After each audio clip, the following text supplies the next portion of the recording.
Assalamualaikum warahmatullahi wabarakatuh. Alhamdulillahirabbil alamin wassalatu wassalamu ala asyrofil anbiya'i wal mursalin sayyidina wa maulana Muhammadin wa ala alihi wa ashabihi ajmain, amma ba'du. Anak-anak sekalian yang saya banggakan, alhamdulillah kita senantiasa mendapatkan perlindungan dan pertolongan dari Allah Subhanahu wa taala sehingga kita mampu melaksanakan tugas dan kewajiban kita, yaitu menuntut ilmu. Baiklah, pada pertemuan hari ini bersama saya Muhammad Ali Wafa, kita akan mempelajari tentang fikih, khususnya adalah bab jinayat. Untuk lebih detailnya silahkan disimak pada slide yang berikut ini. Pada pertemuan hari ini kita akan membahas tentang jinayat dan hikmahnya.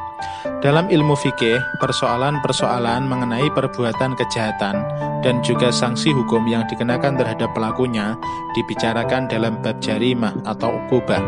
Jarimah sendiri menjangkau dua kelompok pembahasan, yaitu kelompok pembahasan jinayat dan juga kelompok pembahasan hudud.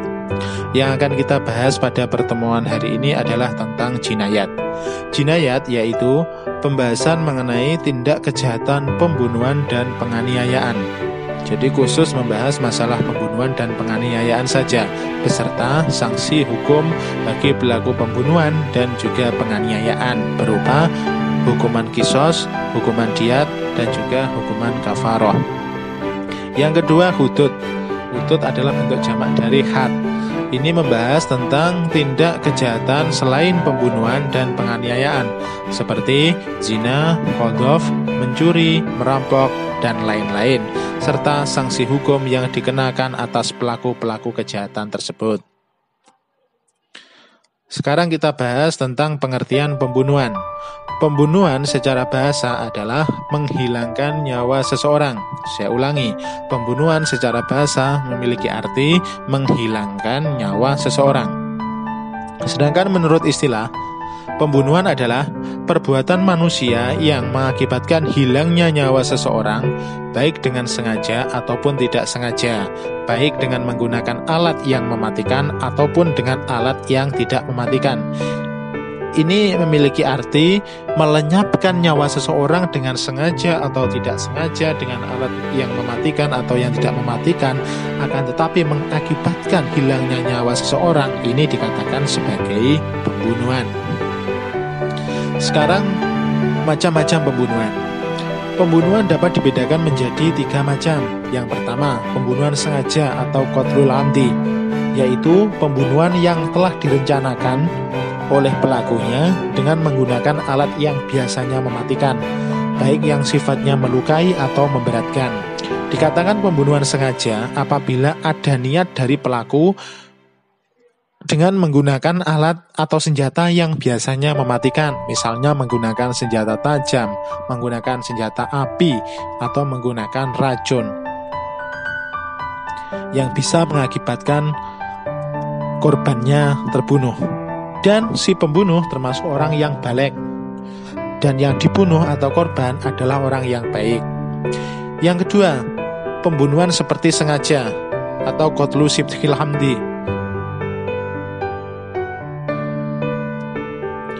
Pembunuhan seperti sengaja atau semi sengaja yaitu pembunuhan yang dilakukan oleh seseorang dengan tanpa ada niat membunuh dan menggunakan alat yang biasanya tidak mematikan, namun menyebabkan hilangnya nyawa seseorang.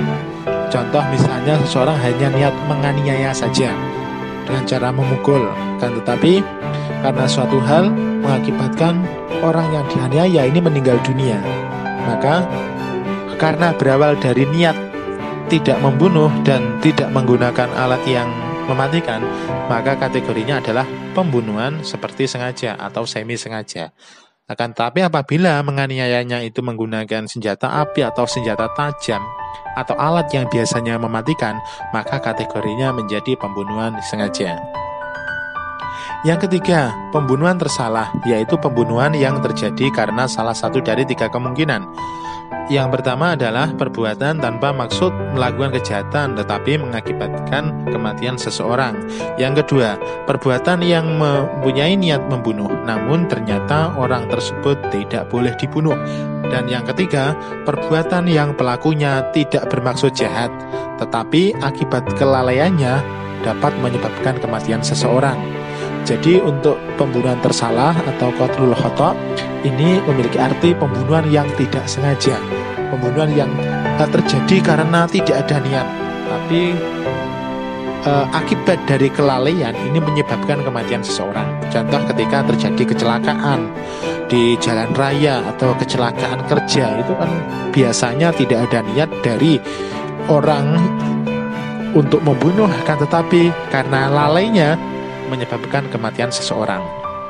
Dari macam-macam pembunuhan yang saya sebutkan tadi, ini masing-masing memiliki konsekuensi hukum yang berbeda. Dasar hukum larangan membunuh. Membunuh adalah perbuatan yang dilarang dalam Islam karena Islam sangat menghormati dan melindungi hak hidup setiap manusia. Sebagaimana firman Allah dalam Al-Quran surat Al-Isra ayat 33, وَلَا تَقْتُلُوا النَّفْسَ الَّتِي حَرَّمَ اللَّهُ إِلَّا بِالْحَقِّ. Dan janganlah kamu membunuh jiwa yang diharamkan oleh Allah membunuhnya, melainkan dengan satu alasan yang dibenarkan. Ada banyak dalil baik dalam Al-Quran maupun dalam hadis yang menunjukkan tentang larangan membunuh, yang semata-mata larangan itu demi menjaga kehormatan dan melindungi jiwa manusia. Antara lain hadis tentang larangan membunuh adalah al-qatil wal maqtul finnar. Si pembunuh dan yang terbunuh keduanya masuk neraka. Ini apabila seseorang itu berkelahi sehingga di antara mereka saling memiliki niat untuk membunuh. Dan juga hadis-hadis yang lain yang bisa dibaca di buku yang teman-teman bawa. Berikutnya tentang hukuman bagi pelaku pembunuhan. Hukuman bagi pelaku pembunuhan yang sengaja adalah dikisos atau dihukum yang setimpal, yaitu dibunuh atau dihukum mati. Namun apabila oleh keluarga korban si pelaku pembunuhan sengaja ini dimaafkan, maka hukumannya diganti menjadi diat mughaladah atau diat yang sangat berat yang diambilkan dari hartanya si pembunuh dan dibayarkan secara tunai kepada pihak keluarga korban. Selain itu, pembunuh juga harus tetap menunaikan kafaroh.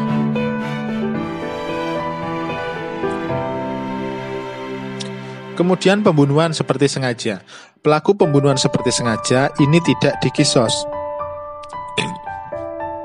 Ia dihukum dengan membayar diat mughaladah atau denda berat saja, yang diambilkan dari harta keluarganya dan dapat dibayarkan secara bertahap selama 3 tahun kepada keluarga korban. Ini tentu lebih ringan daripada pembunuhan yang sengaja. Setiap tahunnya ini dibayarkan sepertiga. Selain itu, si pembunuh juga harus tetap menunaikan kafaroh.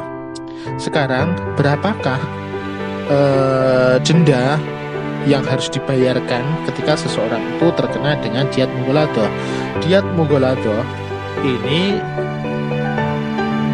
berupa membayar dengan 100 ekor unta yang terdiri dari 30 unta hikoh atau unta betina yang berumur 3-4 tahun dan 30 ekor unta jad'ah, yaitu unta betina umur 4-5 tahun, dan 40 ekor unta khilfah atau unta yang sedang mengandung.